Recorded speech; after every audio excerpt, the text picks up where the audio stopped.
ओम गंग गणपते नमः। आप सभी का आपके अपने चैनल हिंदी स्टोरी बुक पर बहुत बहुत स्वागत है। आइए सुनते हैं वट सावित्री व्रत कथा। भद्र देश के एक राजा थे जिनका नाम अश्वपति था।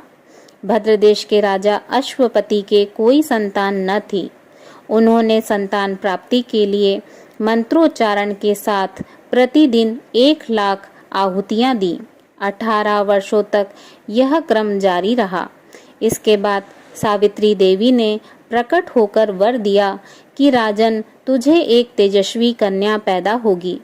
सावित्री देवी की कृपा से जन्म लेने के कारण से कन्या का नाम सावित्री रखा गया। कन्या बड़ी होकर बेहद रूपवान हुई। योग्य वर न मिलने की वजह से सावित्री के पिता दुखी थे। उन्होंने कन्या को स्वयं वर तलाशने भेजा। सावित्री तपोवन में भटकने लगी।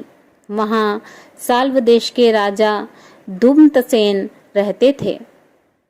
क्योंकि उनका राज्य किसी ने छीन लिया था, उनके पुत्र सत्यवान को देखकर सावित्री ने पति के रूप में उनका वरण किया। ऋषिराज नारद को जब यह बात पता चली तो वह राजा अश्वपति के पास पहुँचे और कहा कि हे राजन, यह क्या कर रहे हैं आप? सत्यवान गुणवान है, धर्मात्मा है और बलवान भी है, पर उसकी आयु बहुत छोटी है। वह अल्पायु है। 1 वर्ष के बाद ही उसकी मृत्यु हो जाएगी। ऋषिराज नारद की बात सुनकर राजा अश्वपति घोर चिंता में डूब गए।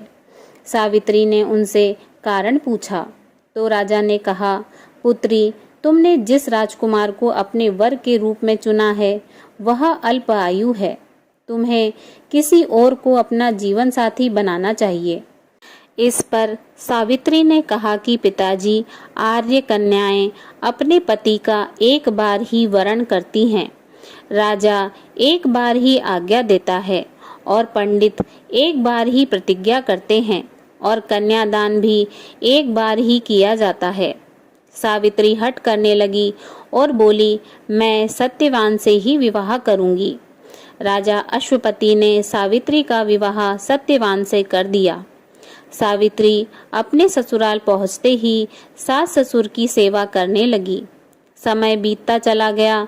नारद मुनि ने सावित्री को पहले ही सत्यवान की मृत्यु के दिन के बारे में बता दिया था। वह दिन जैसे जैसे करीब आने लगा, सावित्री अधीर होने लगी। उन्होंने 3 दिन पहले से ही उपवास शुरू कर दिया। नारद मुनि द्वारा कथित निश्चित तिथि पर पितरों का पूजन किया। हर दिन की तरह सत्यवान उस दिन भी लकड़ी काटने जंगल चले गए।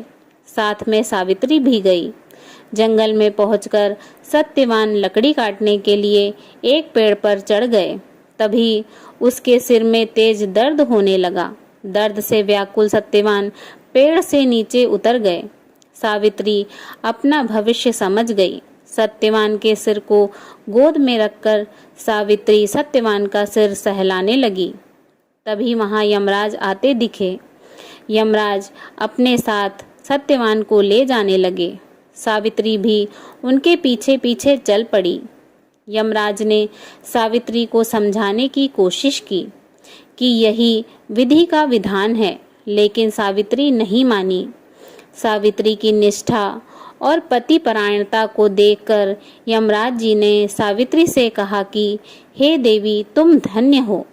तुम मुझसे कोई भी वरदान मांगो। सावित्री ने कहा कि मेरे सास ससुर वनवासी और अंधे हैं, उन्हें आप दिव्य ज्योति प्रदान करें। यमराज ने कहा, ऐसा ही होगा। जाओ, अब लौट जाओ। लेकिन सावित्री अपने पति सत्यवान के पीछे पीछे चलती रही। यमराज ने कहा, देवी, तुम वापस जाओ।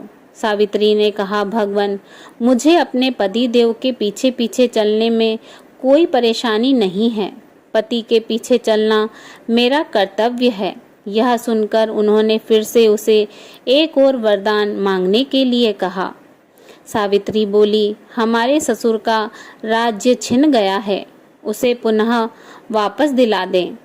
यमराज ने सावित्री को यह वरदान भी दे दिया और कहा, अब तुम लौट जाओ। लेकिन सावित्री पीछे पीछे चलती रही। यमराज ने सावित्री को तीसरा वरदान मांगने को कहा।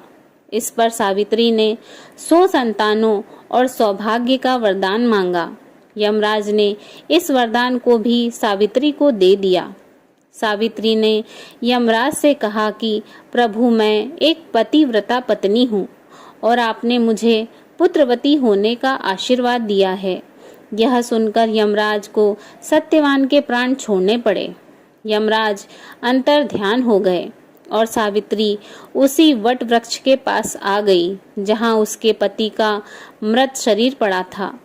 सत्यवान जीवंत हो गया और दोनों खुशी खुशी अपने राज्य की ओर चल पड़े।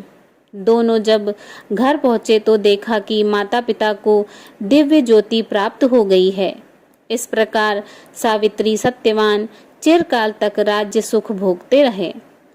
अतः पतिव्रता सावित्री के अनुरूप ही प्रथम अपने सास ससुर का उचित पूजन करने के साथ ही अन्य विधियों को प्रारंभ करें। वट सावित्री व्रत करने और इस कथा को सुनने से उपासक के वैवाहिक जीवन या जीवन साथी की आयु पर किसी प्रकार का कोई संकट आया भी हो तो वो टल जाता है।